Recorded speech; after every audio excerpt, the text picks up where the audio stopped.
19-year-old Renisha McBride was the woman who got shot in the face after she got into a car accident, and then hours later she turned up at the front doorstep of Theodore Paul Wafer. He said that he saw her as a threat, so he decided to shoot her in the face, killing her. Now, there was a preliminary hearing to decide whether or not to pursue charges against him. He's been charged with second-degree murder, manslaughter, and a felony gun charge. Well, it turns out that through those preliminary hearings, they decided that they will go on with a trial. He will have to stand trial.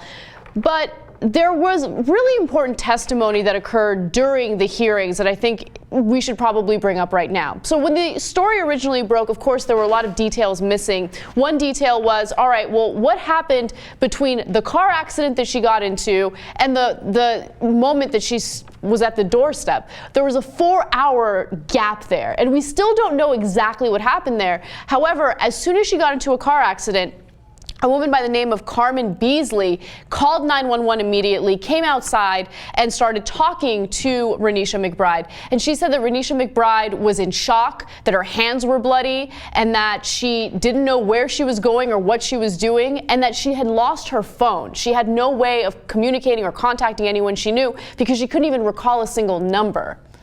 So now, look, to be fair to the defense that will eventually come, of course, when they have the trial, she was also intoxicated, and the witness says likewise, and we know that her blood alcohol level was twice the legal limit.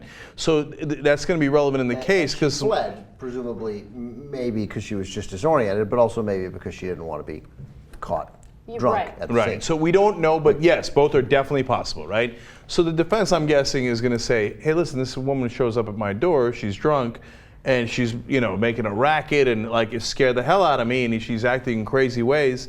And she, by the way, we don't know how she was acting, right? But they will say that, likely, right? And if she was disoriented, it might even be true, right? And if she was drunk, it might even be true. Now remember, she gets shot 4 hours later, so I don't know how much the alcohol wore off in those 4 hours. If you're drunk, sometimes you just go pass out on somebody's porch. Lawyers from right? both sides are going to be very eager to find out where she went in those 4 hours, if anyone else saw her, if anyone else came into contact, or if she went to a bar. Yeah. But I think prosecutors are saying, yeah, that's all good and fine, but you shot her from 3 feet away, across, through your screen door. Yeah, through your screen door. With a shotgun. When she didn't have any weapons. So yeah, that's kind of tough to explain under any circumstance. Yeah. And by the way, when she was most drunk, 4 hours earlier, here's a woman, Beasley, that comes out and doesn't shoot her in the face. No. Tries to actually help her. So here is the actual testimony that Beasley gave to the court. She said, I asked her if she was okay, and she said yes. She got in the car and she tried to, start the ignition up. And I explained to her, I said, honey, your car is damaged. You're not going to be able to start the car. She just kept saying she wanted to go home. I was just concerned about her well-being. So what happened after that was she told her, hey, you know what? Why don't you sit tight in the car? I'm going to go call 911. You need an ambulance. And when Carmen Beasley went inside to call 911, that was when Renisha McBride fled, she left. So between that moment and her getting shot, we have no idea where she was. We have no idea what happened. The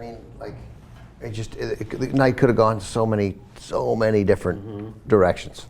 But Carmen Beasley sounds like she's great. Came out at 1:30 in the morning, car accident, helped somebody. Let me see. So let's say, it's 1 in the morning. You hear some ruckus on your front porch. You go out there, you see, oh, it's a young girl. Let me get my shotgun and shoot her in the fucking face. That's right. That's what that guy did. And then he did it. Now the guy who's charged, what is his ethnicity? Do we know? He's white. Oh, so he's white. Mm-hmm. And so when she showed up, the most important thing was probably that she was black, right? Now, look, of course, they're going to say you don't know that. He was scared. She made a lot of noise. And who knows what they're going to claim about what he knew or didn't know about her race. Jumping to conclusions about That's what the defense would say. Who shot a girl in the face with a shotgun from 2 feet away. Yeah, look, 3 feet away. I know a lot of people in the audience won't believe what you're saying either. Let's say, oh, you're making assumptions and stuff. And look, of course there's some assumptions there. But, to those guys I would ask, are you positive that he would have had the same reaction if it was a 19-year-old blonde girl? Do you really think that? I can't imagine. Forget, Anna shows up at somebody's door and she's making a racket and it's really late at night. I don't think she's going to get shot in the face. I mean, I look, just don't. Again, it is an assumption, and you just don't know. I think one of the key factors that's working in Theodore's favor is the fact that she knocked on the door at like 4 in the morning. Yeah. Okay, that's a very scary time for someone to knock on a door. So I would be frightened by it. I don't know if I would grab a shotgun and shoot the person through the screen door. But of course, look, there's evidence to this case. He will stand trial, and that's all we can really ask for at this point. That he will have a fair trial. And I would be surprised if he got convicted, to be honest with you. Yeah. And that's because, look, and to me, the racial angle is interesting, and I hear what you're saying, Jimmy, and obviously I partly agree, but I'm somewhere between you and some others. But I think the main thing is guns. Like, if that guy doesn't have a gun, he can't shoot her in the face with it. He would just go, hey, what are you doing? Maybe he would call the cops. Yeah, or call the cops. Why wouldn't you call the cops? Look, he'll testify, I presume, because it's a pretty safe defendant to testify because there's nothing that can be corroborated. No one else has any other story to tell. So he'll be the only, hard to he doesn't have to worry that much about cross-examination. But, what Jimmy says is undoubtedly right. Like, we know that if you're banging on a door at 4 o'clock in the morning and you're black, of course you're 6,000 times more likely.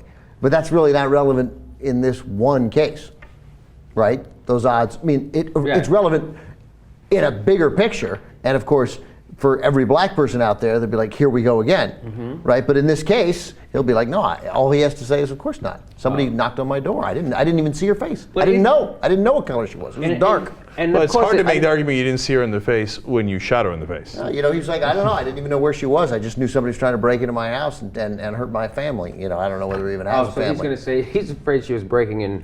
So that's a really good point to mention as well, because there are castle laws or castle doctrines that allow people to take this type of lethal force. However, there needs to be proof of forced entry. And so far, based on this initial investigation, authorities have failed to see any type of forced entry. So we'll see how it plays out.